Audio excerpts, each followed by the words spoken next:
দারুণ এই মশলা দিয়ে অল্প তেলে 1 মাসের জন্য একদম বাজারের মতো চিড়ে ভাজা রেডি করে রাখলাম। যখন মন চাইবে খাওয়াও যাবে, আর চায়ের সাথে তো অপূর্ব লাগে। আর বাচ্চার টিফিনে যেদিনকে টিফিন রেডি করা হয় না, সেদিনকে এরকম চিড়ে ভাজা তোমরা টিফিনে দিতেই পারো। বাচ্চারা ভীষণ ভালোবেসে খায়। আমার বাড়ির ছোটটিও খুব ভালোবেসে এটা খেয়েছে। তো চলো ঝটপট একটা স্ন্যাক্স রেসিপি শেয়ার করি। আর আমরা যতই চিপস বা কুরকুরে খাই না কেন, বাঙালিদের কাছে চিড়ে ভাজা বা মুড়ির কোনো বিকল্প নেই। চায়ের সাথে এইরকম একটা চিড়ে ভাজা থাকলে আর কিচ্ছু লাগে না। তো চলো ঝটপট রেসিপি শেয়ার করি। প্রথমে একটা শুকনো মশলা বানিয়ে নিলাম, যার জন্য দিয়েছি 1 চামচ জিরে, বেশ কিছুটা ধনে, মৌরি। ধনে আর মৌরিটা 1 চামচের থেকে একটু বেশি দিয়েছি। 2টো বড় দারচিনির টুকরো এবং 3-4টে লবঙ্গ। এবার ড্রাই রোস্ট করে নামিয়ে মিক্সির জারে দিয়ে দিচ্ছি। দিলাম পরিমাণ মতন লবণ, 2 চামচ চিনি, সামান্য হিং আর 1/2 চামচ মতো লঙ্কার গুঁড়ো। এবার ভালো করে এটাকে গুঁড়ো করে নেব। এই মশলাটাই কিন্তু আমাদের ম্যাজিক মশলা, আর এই মশলাটাই কিন্তু বাজারেও ব্যবহার করে। খেতে অসম্ভব সুন্দর হয়। মশলাটার সেন্ট কিন্তু দারুণ লাগে চিড়ে ভাজাতে। এবার আমি 500 চিড়ে নিয়ে খুব ভালো করে ঝেড়ে বেছে নিয়েছি। বেছে নেওয়ার পর আমরা প্রথমেই সাদা তেলে বাদামগুলো ভেজে নিচ্ছি। আর তেল কিন্তু আমি খুব কম ব্যবহার করেছি। 500 চিড়ের জন্য বড় চামচের 4 চামচ মতো তেল কিন্তু আমি দিয়েছি। আর বাদাম ভেজে নেওয়ার পর আমরা কিন্তু কারি পাতাটাও ভেজে নিচ্ছি। যেহেতু আমার কারি পাতাটা ড্রাই করা, সেহেতু দিতে দিতে কিন্তু ভাজা হয়ে গেছে।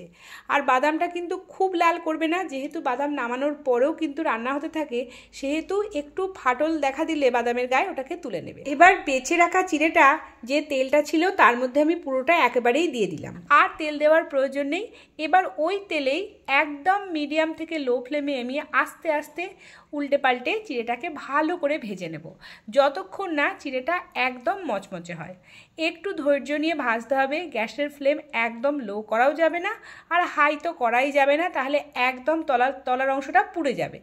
তো এইভাবে কিন্তু মিনিট 10 ধরে লো টু মিডিয়াম ফ্লেমে ভালো করে নিচে ওপর করে পাল্টে দিয়ে আমাদের কিন্তু চিড়েটাকে ভেজে নিতে হবে। দেখো চিড়েটা ভাজা হলে কিন্তু কালার একটু চলে আসবে এবং হাত দিয়ে দেখবে বেশ মুচমুচে হয়ে গেছে, ভেঙে যাচ্ছে। এবার চিড়েটা বেশ মচমচে হয়ে গেলে আমি মশলাটা একটু একটু করে দিচ্ছি, বারবার করে দিচ্ছি আর মেশাচ্ছি। ভালো করে দিতে হবে এবং মিশিয়ে নিতে হবে। পুরো মশলাটাই কিন্তু আমার লেগেছে। আর এখানে আমার হলুদ আর লঙ্কার গুঁড়ো, একটু লবণটা কম মনে হচ্ছিল, তাই আরও একটু ঝালের জন্য লঙ্কার গুঁড়ো, একটু হলুদ আর সামান্য নুন আমি দিয়েছি। আর তোমরা যদি পছন্দ না করো হলুদ রঙটা চিড়ের, যেটা বাজারে যেমন সাদা হয়, তাহলে তোমরা হলুদটাকে স্কিপ করতে পারো। এবার সব মশলা কিন্তু মিশে গেছে। যেহেতু কিছুটা তেল লেগেছিল চিড়ের গায়ে, তেল লাগা থাকতেই কিন্তু মশলাটা দিলে ভালো করে কোটিং হয়ে যায় চিড়ের মধ্যে, এবং সব চিড়ের মধ্যেই ওই মশলাটার সেন্টটা পাওয়া যায়। এবার মশলা মিশে গেলে বাদাম এবং কারি পাতাটাও দিয়ে দিচ্ছি, দিয়ে আবারও ওই লো ফ্লেমে সব কিছুকে খুব ভালো করে মিশিয়ে নিচ্ছি। আর এই চিড়ে ভাজাটা যদি একবার বানিয়ে রাখো, 1 মাস আর চিন্তা করতে হবে না। চায়ের সাথে বিস্কিটের পাশাপাশি এই চিড়েটাও কিন্তু দুর্দান্ত লাগে। আমার বাড়িতে আমি মাসে একবার করে তো বানাই, আর বেশ কয়েকদিন ধরে খাই। যদিও 1 মাস পর্যন্ত যায় না, 20 দিনের মাথায় এই চিড়ে আমার শেষ হবেই, তবুও বানিয়ে রাখি। খেতে অপূর্ব লাগে।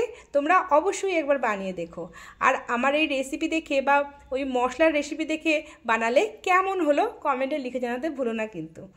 দেখো কি সুন্দর দেখতে হয়েছে, আর দারুণ মচমচে হয়েছে। তোমরা নিশ্চয়ই বুঝতেই পারছো কতটা মচমচে হয়েছে। অবশ্যই বানিও। আর রেসিপি ভালো লাগলে তোমার বন্ধু বান্ধব বা পরিবারের মানুষজনের সাথে রেসিপিটা শেয়ার করো। দেখা হবে পরের রেসিপিতে।